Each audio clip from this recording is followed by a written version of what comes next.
Em minha infância, na segunda metade dos anos 70, todos paravam para assistir o Sítio do Pica-Pau Amarelo, sempre abrangendo temas do nosso folclore e assombrações.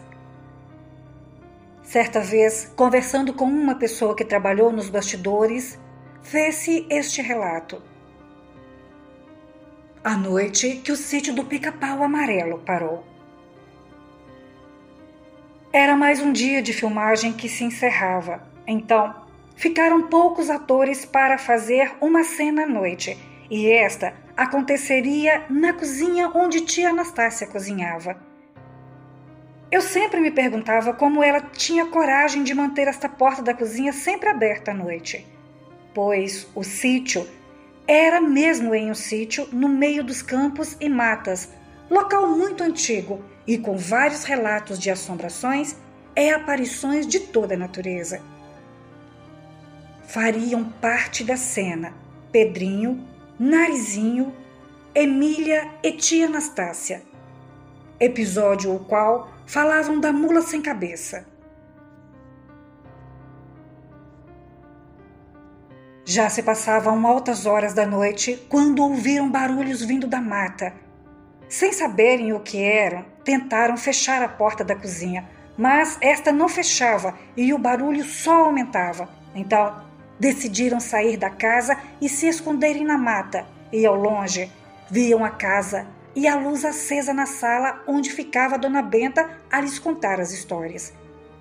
Ficaram por horas escondidos a olhar a casa à distância, e quando decidiram voltar, um vulto passou pela sala, sendo vista sua silhueta, e esta lembrava a descrição de um lobisomem. Apavorados e sem saber para onde ir, não tinham opção, pois ou ficavam a madrugada toda a vagar pelas matas e ficarem à mercê de toda a natureza de feras, animais e coisas ruins, ou se aproximarem da casa e ficarem expostos à sorte e do inesperado. Olhavam de longe a figura na janela e viam suas longas orelhas em pé e um corpo peludo, quando, de repente, a sala se ilumina mais ainda, como se a casa estivesse incendiando, começando então uma briga entre duas criaturas que se percebeu ser a mula sem cabeça. Ouvia-se gritos da mulher e som de cascos batendo no assoalho da casa, somando-se a rosnados e uivos. Toda a cena era assistida e enquadrada na janela, situação que durou toda a madrugada. Ao raiar do dia, era sábado pela manhã e o sítio voltava a ser aquele lugar alegre e acolhedor de sonhos e fantasias. Mas no centro da sala de Dona Benta estavam presentes as lembranças da noite assustadora vivida pelos atores. O chão estava queimado e afundado, e no pátio, pegadas de cascos queimados e restos de fuligem, e nas cortinas imóveis, como também pelo chão, chumaços de pelos castanhos sapecados. Logo após o lobisomem e a mula sem cabeça entrarem na casa da fazenda e começarem um confronto, fazendo Dona Benta e seus netos, Pedrinho e Narizinho, e também tia Anastácia saírem da casa e assistirem tudo o que ocorria lá dentro, no meio da escuridão da mata, eles nunca imaginariam que jamais esqueceriam os gritos iluminados pelas chamas da mula sem cabeça e os urros emitidos pelo lobisomem, lançados em meio aos rosnados feitos por ele. Nos anos 70, foi feito um episódio sobre isso, mas foi perdido no incêndio que sofrera a emissora na década de 1970. Há muito tempo, antigos que moravam nas redondezas diziam que a Cuca, personagem que seria a mulher jacaré, era vista nas matas em noites de luar. Eles viam uma mulher de costas lavar seus longos cabelos às margens do rio. Era recorrente na região o desaparecimento de pescadores e crianças que se banhavam no rio em dias de calor sem nenhum vestígio. O preto velho, que muitos conheciam como tio Barnabé, estava procurando um taquaral, pois o seu cachimbo e fumo haviam desaparecido. E ele acreditava ser obra do folclórico Saci, ou aquele que, verdadeiramente, é um espírito trapaceiro, vingativo e fujão. Era tarde da noite, quando o tio Barnabé passava próximo ao rio quando avistara uma mulher de costas às suas margens. E esta tinha longos cabelos louros e vestia-se com um vestido branco. Ele aproximou-se dela e percebera que era um jacaré com feições femininas e que ali ela devorava um inocente.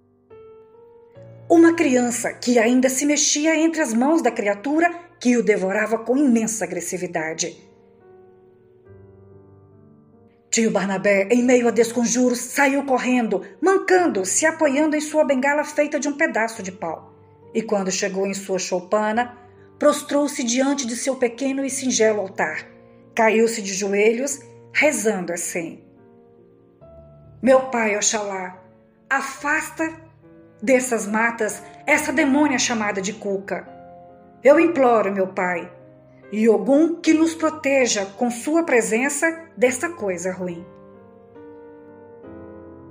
Hoje, adulto, pesquisador amador, trago esse relato colhido e passado por quem viu e viveu algumas coisas assustadoras naquele local, que mais tarde seria palco onde atores se envolveriam em situações graves, como foi o caso de uma das atrizes que interpretou uma das Emílias.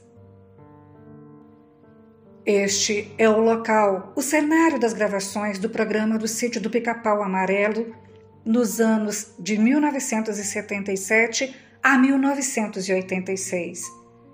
O sítio usado para as gravações do programa está localizado à estrada Roberto Burle Marx, antiga estrada da Barra de Guaratiba. O local é de propriedade particular, porém foi construído especialmente para o programa.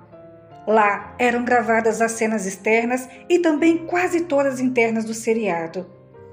As outras gravações eram feitas no estúdio da Cinelândia. Até bem pouco tempo atrás, infelizmente, o local se encontrava abandonado em estado de quase total destruição. Parte do telhado da casa já havia desabado e existiam sinais de vandalismo por toda parte e muito mato envolvendo o local. Há rumores de que, através de uma vaquinha virtual, algumas pessoas conseguiram restaurar o local e, aos poucos, ele vem recebendo visitas, porém, muito limitadas. Boa noite.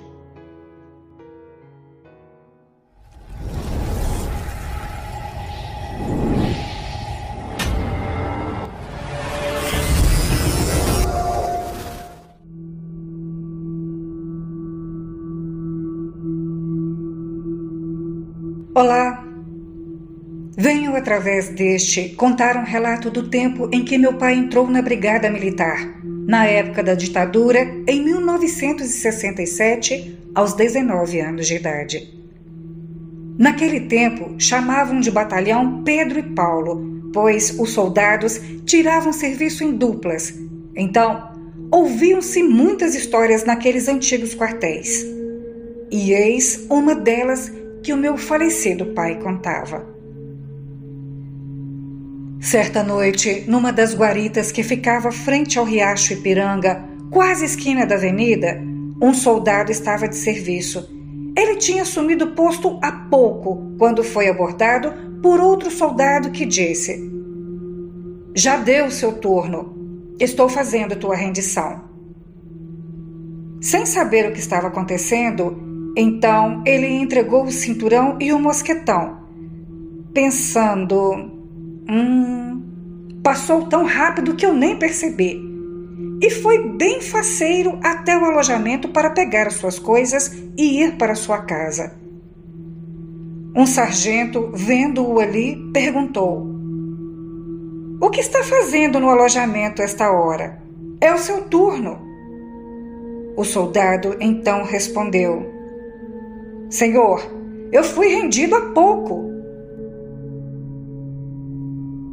O sargento, desconfiado, respondeu: Vamos lá então, que eu quero ver quem te rendeu. Chegando na guarita à sua frente, estavam o cinturão e o mosquetão atirados no chão. Este relato o meu pai contava quando era vivo. As guaritas ficavam para a rua e os soldados ficavam ali dentro.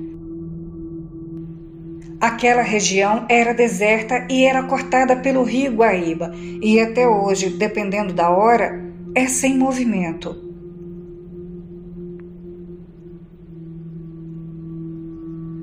Fantasma do 3º Batalhão de Polícia do Exército. Apareceu um soldado aqui, com uma farda antiga, pediu um cigarro e falou umas coisas antigas aqui do batalhão. Vem comigo, vamos lá na secretaria, disse o tenente. Chegando lá na secretaria, o tenente abriu um armário antigo onde tinham muitas pastas com fichas de vários soldados de décadas atrás, desde as épocas das grandes guerras e inclusive os anos de chumbo da ditadura. Então, pegou algumas pastas dos anos os quais eram usados os uniformes descritos pelo soldado Lopes e foi mostrando companhia por companhia, ano a ano. Então, o Lopes diz: Senhor, é este! Foi este soldado, senhor, eu tenho certeza. O tenente tirou a ficha e disse: Este soldado serviu em 1974 e suicidou naquela guarita com um tiro de mosquetão na boca. Tem a marca da bala até hoje no teto da guarita. Vá olhar. E no próximo serviço, não esquece de levar cigarro e fósforos.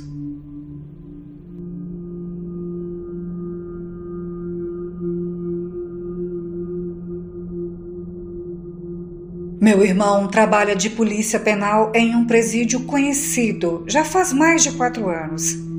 Ele trabalha no turno da noite. Dia desses, ele me contou que por diversas vezes acontecem fenômenos que são inacreditáveis lá dentro. Pelas madrugadas, ouve-se gritos de dor, gritos de ódio, pedidos de socorro e choros vindos dos corredores e celas desativadas.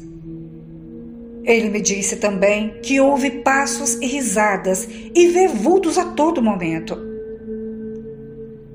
Em uma noite, uma mulher passou por ele e a portaria estava fechada.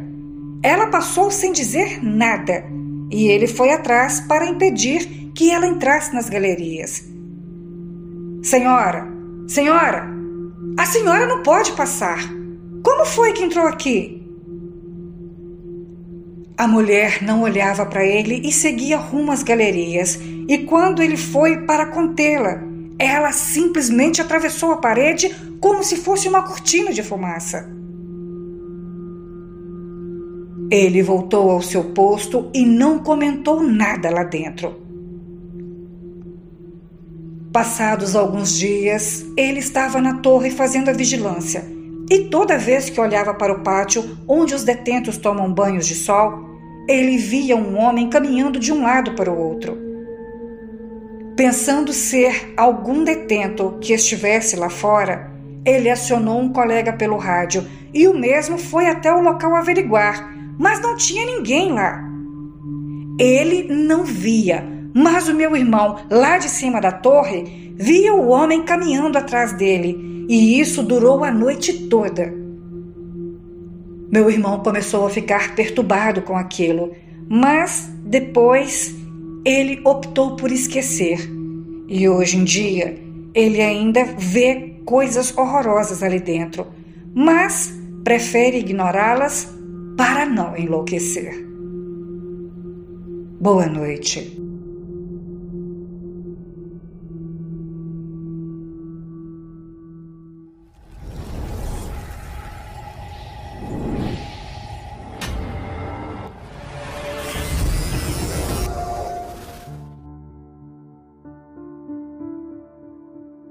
Muitas vezes A maioria de nós não damos créditos quando os assuntos são referentes ao mundo sobrenatural, desacreditando totalmente as pessoas que afirmam ter vivenciado as experiências sobrenaturais. Mas, quando nós somos surpreendidos com alguma assombração, visagens ou mesmo besta-fera, é que nos damos conta que não estamos sozinhos neste mundo e que existem muitas outras formas de vida ou pós-vida que transita entre nosso mundo e o deles. O meu nome é Ariosto Figueiredo. Moro em São Bernardo, aqui no estado de São Paulo, mas meus pais e avós são de uma cidadezinha do interior da Paraíba. E foi lá, nesta cidade, que aconteceu toda a história que vou relatar para vocês. Sem mais delongas, vamos ao relato. A casa do meu tio-avô Agripino, irmão do meu avô Manuel por parte de pai, fica em uma estrada rural localizada entre a cidade e um povoado bem pequeno que não deve ter nem sequer 200 casas, chamada Lagoa dos Negros. Depois do terreno do tio Agripino, tem uma entrada que leva para outras localidades, mas que devido às condições da estrada é pouco usada e apenas algumas pessoas que têm terrenos por lá passam nessa estrada de vez em quando.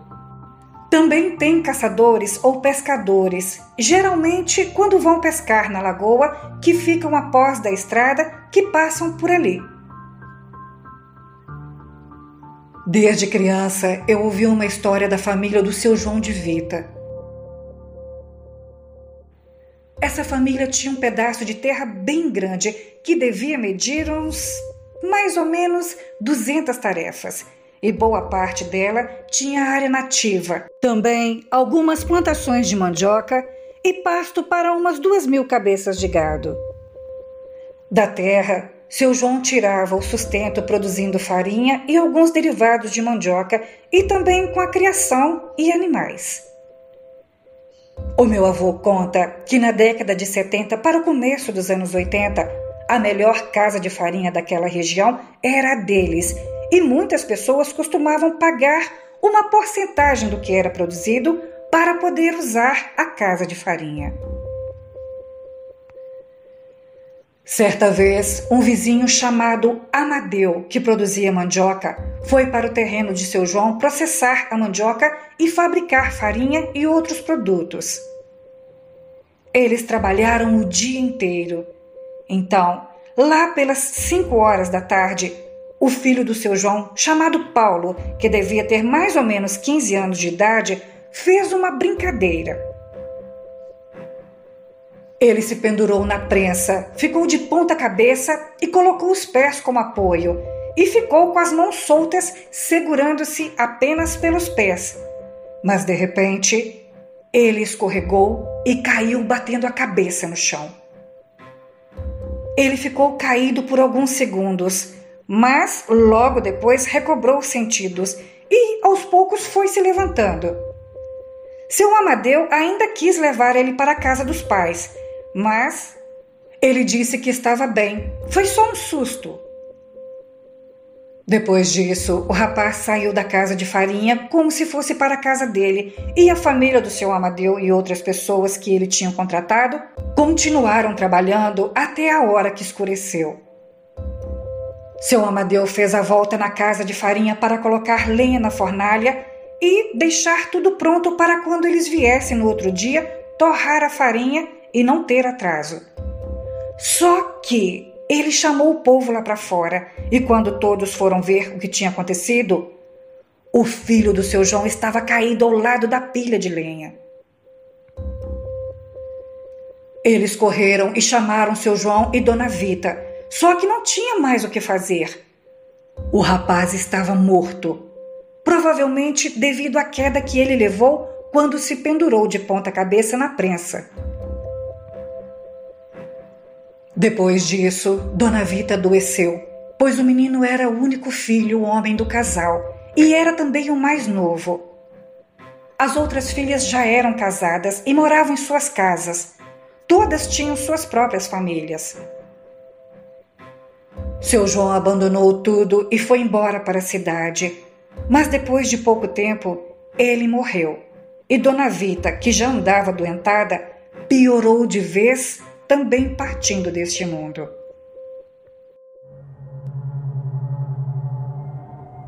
Com a morte dos dois, o terreno ficou lá, largado, com o mato crescendo e a casa de farinha caindo aos pedaços. A casa de morada que ficava na beira da estrada também foi se destruindo. Depois dessa tragédia, muitas pessoas diziam que escutavam vozes e gritos vindo de dentro da casa de farinha e por isso muita gente evitava passar por aquele lugar. Mas ver mesmo que é bom, ninguém nunca tinha visto nada. O tempo passou e já no início dos anos 90, meu pai, que já era adolescente, gostava de final de semana ir para o sítio do tio Agripino, até mesmo porque de lá ele ia até a Lagoa dos Negros, onde minha mãe morava, e desde aquele tempo eles já namoravam escondidos do meu avô Isidoro, pai de minha mãe. Mas durante o dia, ele e um primo nosso chamado Samuel, filho do tio Agripino, saíram para caçar pombas com uma espingarda de ar comprimido e foram até a beira de uma lagoa onde algumas aves ficavam pousadas nas árvores. Na volta para casa, eles vieram por dentro da mata que passava no terreno do povo do finado João de Vita. Meu pai conta que já estava ficando turvo, mas conseguiam enxergar até boa distância. Então, ao se aproximar da casa de farinha velha que teimava em permanecer em pé, eles escutaram o barulho da prensa. Meu pai achou estranho, mas em todo caso, chamou o nosso primo e foram conferir quem estava lá dentro. Na casa de farinha não tinha mais porta e até a laje da fornalha já tinha caído. Eles olharam lá dentro e não viram nada, mas quando estavam saindo, o parafuso de madeira da prensa girou sozinha e não tinha como ter sido vento. Nessa hora, eles enxergaram o que parecia ser a forma física de um rapaz em frente à porta, só que com o pescoço caído para um lado sobre o ombro e o olhar bem estranho. Eles ficaram encurralados onde fica a fornalha e, para piorar a situação, começaram a ouvir barulhos e gritos como se fosse alguém com muita dor ou desesperado e vinham de todas as direções. Como a laje tinha caído, eles passaram por dentro da antiga fornalha e saíram do outro lado da parede, mas quando abriram os olhos, o rapaz estava do lado deles. Meu pai e o nosso primo deixaram espingarda, capanga, cantil e começaram a correr sem olhar para trás. E por sorte, a vereda era limpa, e assim eles conseguiram chegar bem rápido na casa do tio Agripino. De longe, o tio e a tia ouviram os gritos e quando abriram a porta dos fundos, meu pai já foi logo falando que o filho do finado João tinha aparecido para eles na casa de farinha velha que ficava no meio da mata. A minha tia acreditou, mas tio Agripino disse que ele deveria ter visto algum caçador e saiu assombrado. Por isso, chamou os dois para voltar lá e conferir. A minha tia falou para ele deixar de arte, pois que precisão meu pai e Samuel tinham de inventar uma história dessas. Mas pense num sujeito cabeça dura. É o meu tio Agripino.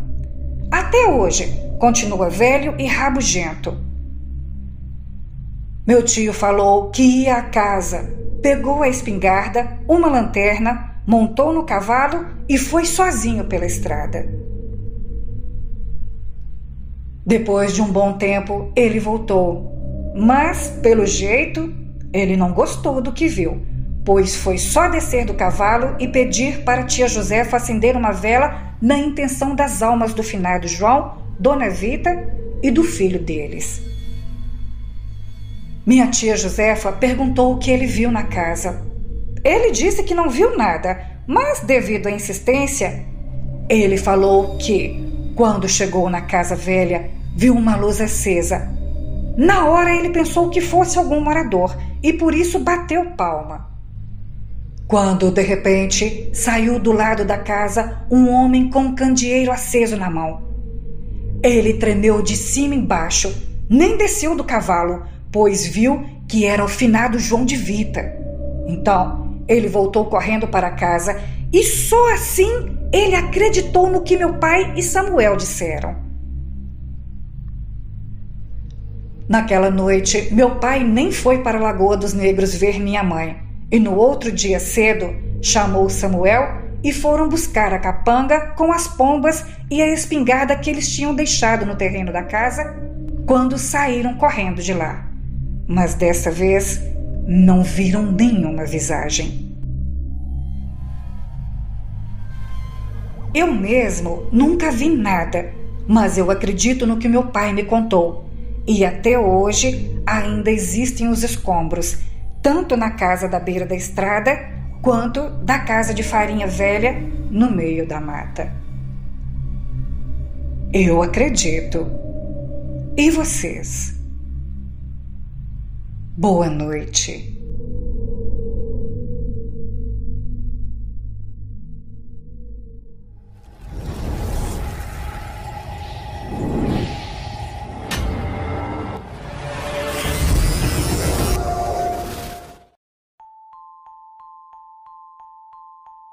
Olá, meu nome é Daniel. Por motivos pessoais e profissionais, prefiro me reservar ao direito de não revelar a cidade em que resido e trabalho. Só posso dizer que é no estado de Minas Gerais. Antes que eu me esqueça, sou vigilante patrimonial e durante alguns anos trabalhei para uma empresa grande que atua neste ramo há vários anos. Mas hoje em dia trabalho de maneira particular e, graças a Deus, tenho serviço de sobra. Durante este relato, quero dividir com vocês algumas experiências sobrenaturais que tive enquanto trabalhava nas madrugadas. Algumas foram sutis, outras foram de arrepiar os cabelos. Isso se eu tivesse cabelo.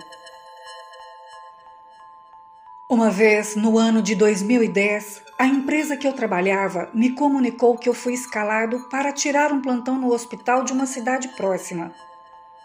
Como essa cidade fica a menos de 30 quilômetros, não questionei, pois como o serviço seria fora da cidade, a empresa pagava um adicional e por isso era até mais vantajoso quando acontecia.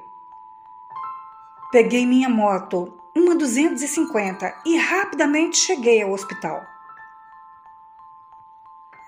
Meu plantão naquela noite começou às 18 horas e terminaria às 6 da manhã.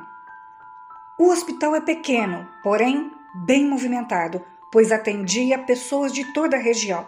Então, ali pela madrugada, não sei precisar exatamente a hora, a viatura da Polícia Militar chegou, trazendo um suspeito de outra cidade que havia trocado tiros com eles e foi alvejado. Eles foram direto para a Sala Vermelha aguardar o centro cirúrgico ser liberado, mas, minutos depois, o homem faleceu. O hospital não tem necrotério, porém, há uma sala externa anexa ao prédio do hospital e é nela que colocam os corpos até serem removidos. Depois de 1 hora mais ou menos, eu ouvi alguns barulhos vindo da pedra, como eles se referiam à sala onde colocavam os corpos. Na hora, eu pensei que fosse algum comparsa, por isso segurei a arma e fui verificar junto com outro rapaz que estava no plantão comigo. Quando cheguei bem próximo, mal acreditei no que os meus olhos viam. Eu ainda perguntei ao rapaz se ele também estava enxergando a mesma coisa que eu.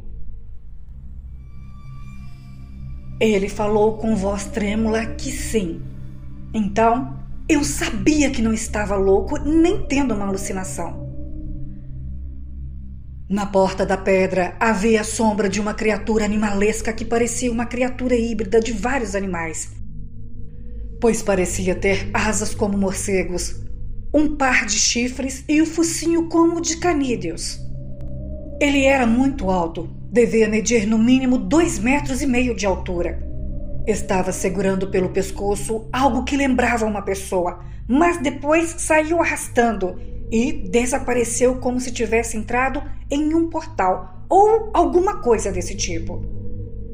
Aquilo foi assustador, porém, o mais assombroso ainda estava por vir. Depois de mais ou menos 1 hora, o pessoal da perícia chegou para recolher o corpo e eu os acompanhei até a pedra para a remoção do mesmo. Quando abrimos a porta, o homem estava bem diferente do que o pessoal do hospital tinha deixado. Ele estava com os olhos arregalados, uma perna encolhida, a mão sob o rosto em posição de defesa e o mais impressionante, uma expressão facial de pânico.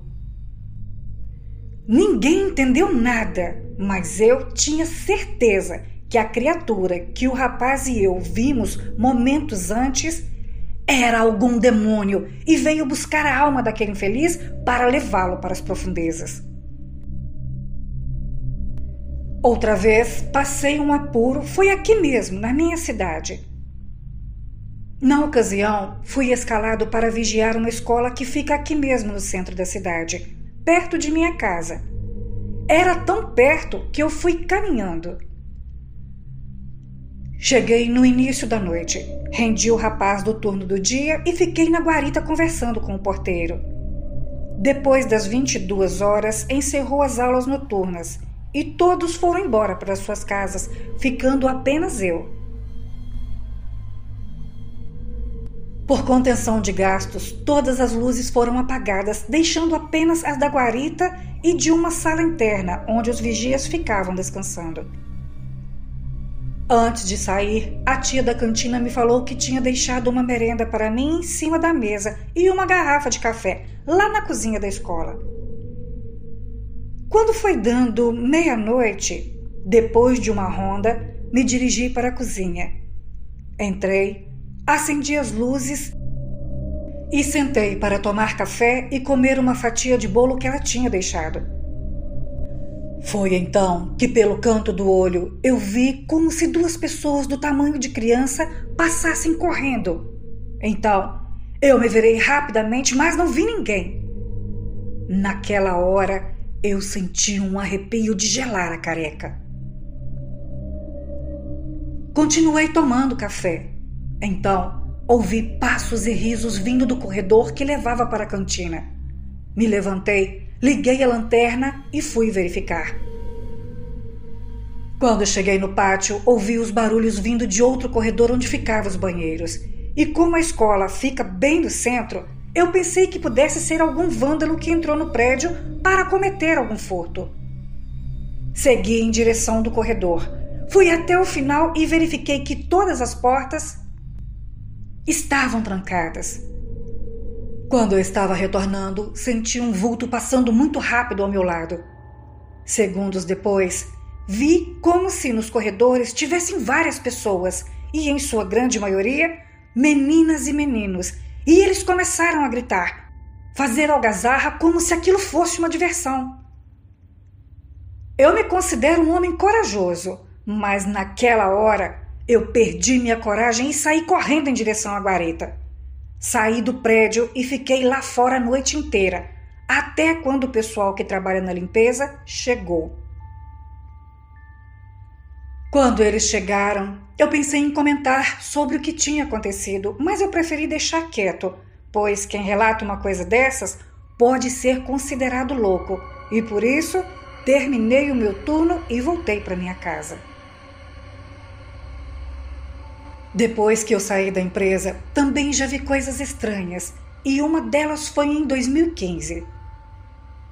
Na época, eu trabalhava em um prédio comercial, aqui no centro velho da cidade. Teve uma noite fria que a rua estava bem parada, sem qualquer movimentação. Vez ou outra que passava algum carro ou moto. Foi então que eu ouvi um grito horrível do lado de fora do prédio. Ao ouvir aqueles gritos, eu corri para a janela, pois eu pensei que estava acontecendo um assalto ou mesmo tentativa de assassinato. Porém, o que eu vi passando pela rua me fez tremer as pernas e, na hora, eu fiquei paralisado. A criatura que eu vi andava como uma aranha, porém com apenas 4 patas. Ela era branca, usava uma roupa estranha, tinha cabelos compridos semelhantes a uma mulher e o rosto todo deformado.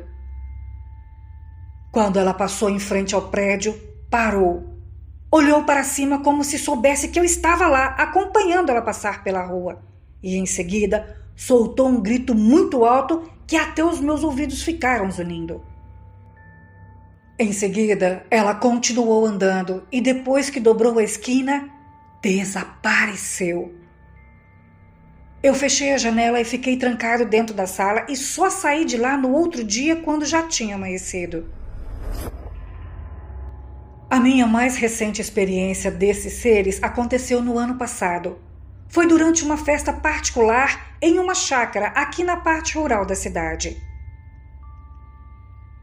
Um amigo meu, que foi promotor do evento, me contratou para trabalhar na segurança, junto a outras pessoas.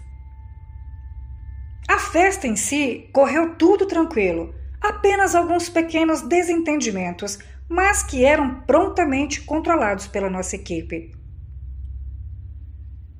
Quando foi dando ali por volta de 4 horas da manhã, a festa terminou. As pessoas foram embora e entrou em cena a equipe da limpeza, pois na tarde daquele mesmo dia teria mais festa. Eu ainda os ajudei, mas logo depois retornei para minha casa. No percurso entre a chácara e a cidade, encontrei uma pessoa andando a pé. Na hora eu pensei que fosse alguém que estava na festa, por isso parei mais à frente e ofereci carona. Mas aquela pessoa passou por mim me ignorando totalmente. Aquilo foi estranho. Então, eu percebi que ela se movia sem mover as pernas e depois desapareceu no ar como se não existisse. Como eu já tinha presenciado alguns fenômenos desse tipo, segui minha viagem até minha casa e à noite voltei para trabalhar novamente. Boa noite.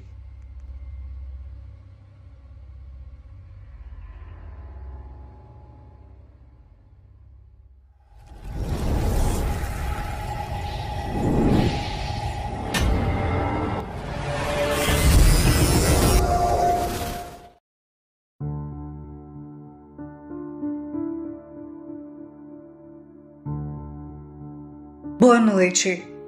Meu nome é Juliana Andrade. Atualmente sou moradora de Moema, um bairro da capital paulista, mas durante toda a minha infância e juventude morei na cidade natal dos meus pais, no interior da Bahia, chamada Jussiape. Até que no ano de 92 meus pais mudaram para a Conquista e de lá vim embora para São Paulo e resido aqui desde então.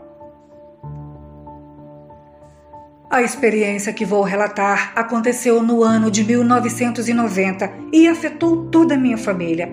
Inclusive, esse foi um dos motivos que nos levou a nos mudar para a Conquista. Eu tinha 13 anos na época. Meu pai trabalhava como pedreiro. Minha mãe trabalhava fazendo faxina em algumas casas. E assim a gente seguia, tendo uma vida razoável. Não éramos ricos, mas não passávamos fome. Porém, não tínhamos casa própria e quando estávamos nos acostumando com uma casa, o dono pedia e a gente era obrigada a se mudar para outra. Com muito esforço, meu pai conseguiu comprar uma casa para nossa família. Mas nem eu, nem meus irmãos não gostamos muito, pois a casa ficava fora da cidade, na estrada que dava para Mucugê. A casa ficava distante alguns quilômetros da cidade, mas o bom era que estava dentro de um terreno bem grande e podíamos plantar e até criar alguns animais e aos poucos nós fomos nos acostumando. O que no começo parecia ser muito bom, aos poucos foi se transformando em um verdadeiro pesadelo, pois o que não sabíamos era que aquela casa era assombrada e por isso nossa vida virou às avessas. A casa que meu pai comprou pertencia a uma família cujo chefe fazia feitiços e por isso a casa servia a esse propósito. Porém, o terreno e a casa em si pertencia à sogra dele, que já era bem idosa e acabou por falecer. Após o falecimento da sogra, o homem e a esposa acabaram se separando. Algumas pessoas foram embora para Mucugê e os herdeiros dividiram o terreno em alguns lotes e o meu pai comprou justamente a parte que ficava a casa. Assim que nos mudamos, descobrimos que havia um quartinho no fundo da casa cheio de imagens. Então, a primeira coisa que meu pai fez foi abrir um buraco e jogar aquelas coisas lá dentro. Tanto as imagens quanto o altar no que elas ficavam guardadas. Uns 6 meses depois que já estávamos morando na casa, eu passei a acordar ouvindo passos em volta da casa e vozes meio que sussurrando. Eu falei com meus pais, mas eles pensavam que fosse eu imaginando coisas.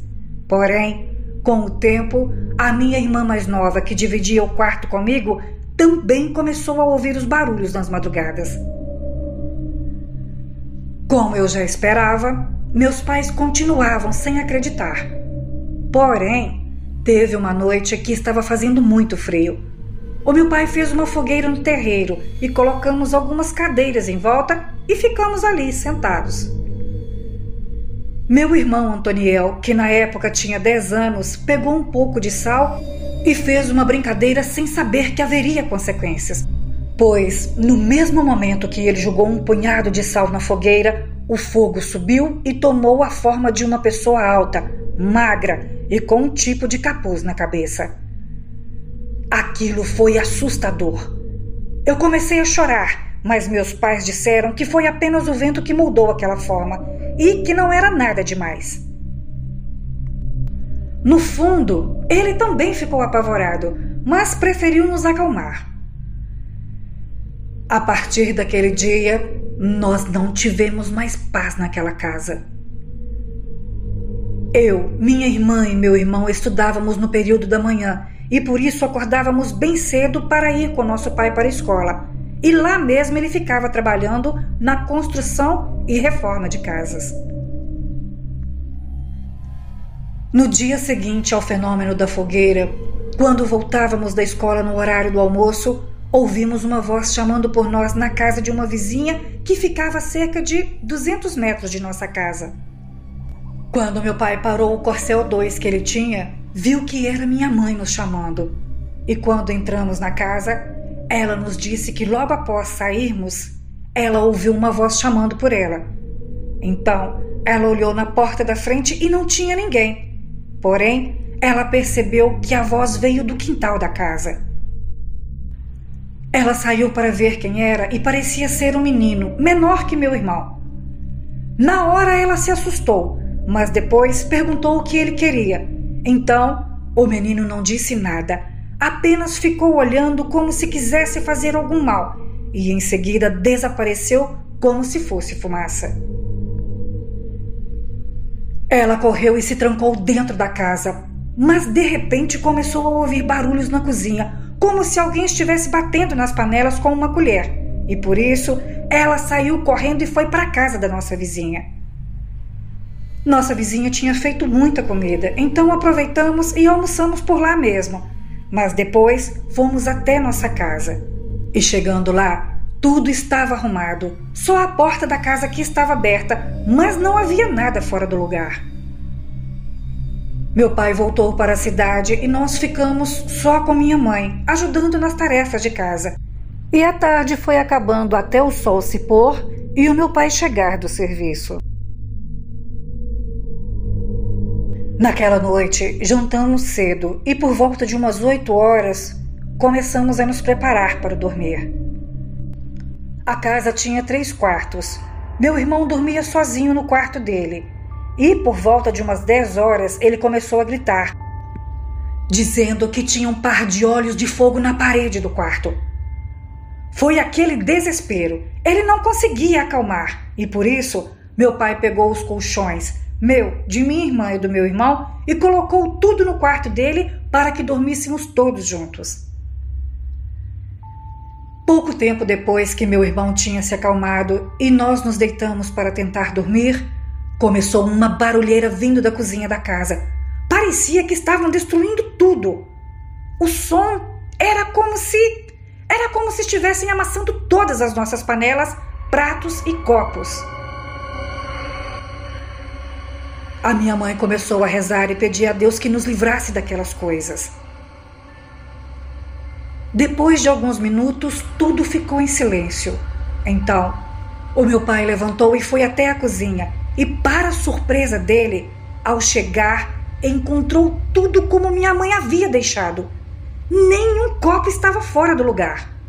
Foi como se tudo aquilo que ouvimos não tivesse passado de nossa imaginação. Ele voltou para o quarto e falou com a gente que estava tudo bem, que as coisas já tinham ido embora e que poderíamos voltar a dormir.